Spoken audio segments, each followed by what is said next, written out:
नमस्कार मैत्रिणींनो, माझ्या व्हिडिओमध्ये आपले स्वागत आहे. तर मी आज तुम्हाला दाखवणार आहे की फुगेची बाही कशी शिवायची ते. तर त्याच्यासाठी हे बघा, मी कपडा घेतलेला आहे. तर बाहीची लांबी किती घ्यायची, तर मी 15 इंच घेते बघा. हा कपडा फोल्डमध्ये आहे आणि मी याच्यावर बाहीचा आकार वगैरे काही कट केलेला नाही आहे, जसा सरळच कपडा घेतलेला आहे. आणि नंतर मी बाहीला आकार देणार आहे. आणि बघा, इकडच्या साईडनं मी असं 3 इंच सोडलं आहे. असं दोन्ही साईडनं 3 इंच मी सोडून दिलं आहे. इथं आपला मध्य आहे. आता ते 3 इंच सोडून द्यायचं आणि 3 इंचापासून चुन्या टाकायच्या आहे त्याला. हे बघा, अशी व्यवस्थित अशा मोठ्या मोठ्या थोड्याशा मी अशा मोठ्या स्प्लेट घेतल्या आहेत.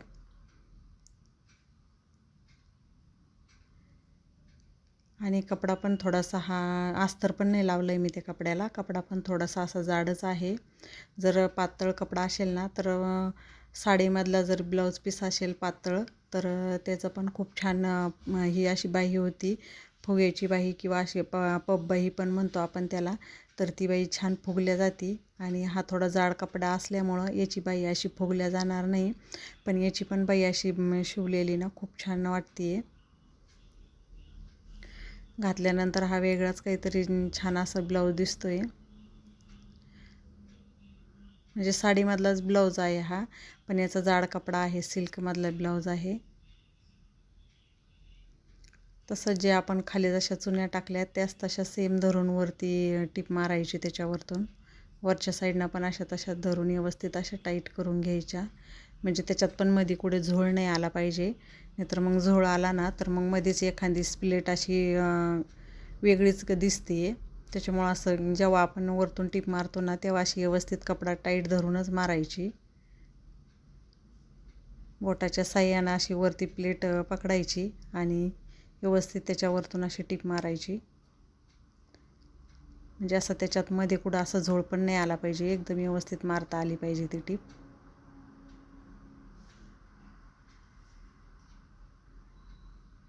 हे बघा, असं एकदम व्यवस्थित आता आपली झाली. हे वरच्या साईडनं आणि खालच्या साईडनं म्हणजे अशा स्प्लेट एकदम छान दिसू लागल्या. आता मी हा 1.5 इंचाचा एक कपडा घेतलेला आहे. अशी एक पट्टी काढून घ्यायची. रुंदी 1.5 इंच आहे त्याची आणि लांबी आपल्याला बाहीला जेवढा लागतो तेवढा. असं त्याला जॉईंट करून घ्यायचा आहे तो बाहीला खालच्या साईडला. आपल्या दंडघेराच्या साईडनं असा जॉईंट करून घ्यायचा आहे तो.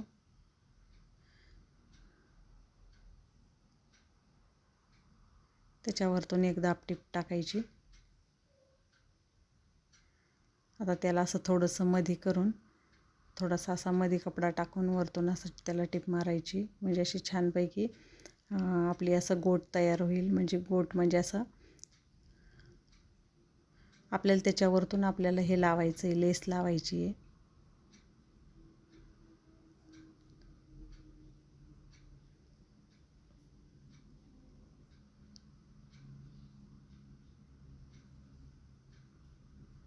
त्याच्या कडावरतून अशी टिप मारून घ्यायची आहे.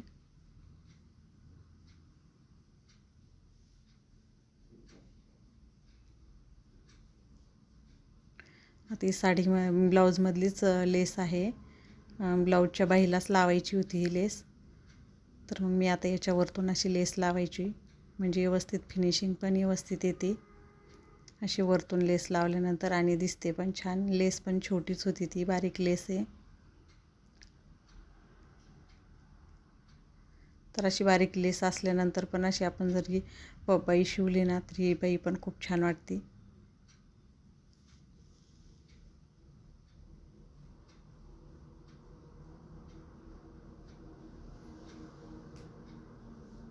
आता आपण अशी बाहीला खालच्या साईडला अशी पट्टी हे लावून घेतलं आहे आपण. आता लेस लावली ती. आता आपल्याला बाहीचं माप टाकायचं आहे, बाही किती आहे काय, आणि मग नंतर बाहीचा आकार द्यायचा आहे. तर बाहीची उंची घेतली होती मी. बाहीची उंची जी आहे ती तयार 3.5 इंचच आहे.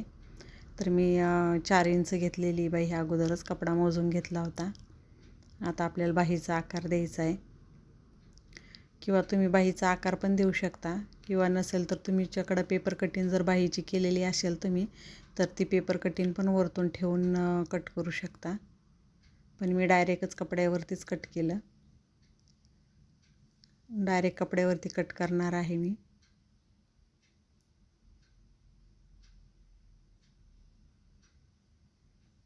असं व्यवस्थित त्याचा मध्ये व्यवस्थित बघून घ्यायचं आहे, बरोबर आहे का. आणि मग नंतर आता बाहीला आकार द्यायचा. किंवा तुम्ही पेपर कटिंग वरतून शिवून त्याच्यावरती जरी पॅक केलं तरी पण चालतं. पण मी पेपर कटिंग नाही केली आहे. म्हणलं आपण असं डायरेक्टच बाहीचं माप घेऊया आणि डायरेक्टच कट करूया.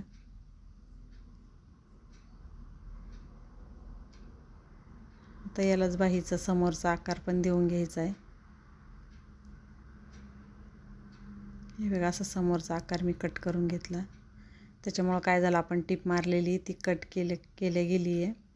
त्याच्यामुळं आपण काय करायचं, परत वरतून एक टिप टाकायची, कारण आपण जेव्हा बाही जॉईंट करू तेव्हा ते परत ती चुनी इकडची इकडं नाही झाली पाहिजे. त्याच्यामुळं थोडीशी आपण तिथं टिप टाकून घ्यायची, अशी टिप मारून घ्यायची थोडीशी.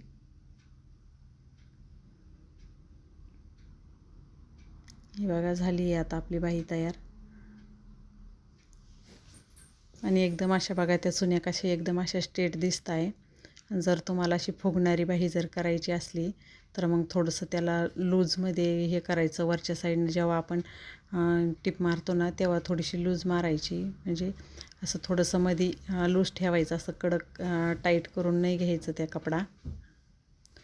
आता ही दुसऱ्या साईडची बाही आहे. इकडच्या साईडला पण मी त्याच प्रकारे आता अशी हे प्लेट मारून घेत आहे, प्लेट टाकते त्याच्यावरती. इकडच्या साईडनं पण मी तसंच केलं, म्हणजे एकाच मापाची बाही आहे दोन्ही पण. आता आपल्या दोन्ही साईडच्या बाही कट करून झाल्या आहे. हे बघा, आता हे ब्लाऊजला जॉईंट करायच्या. तर कशी फुग्याची बाही कशी शिवायची ते मी आज तुम्हाला सांगितलं. माझा पूर्ण व्हिडिओ बघितल्याबद्दल धन्यवाद.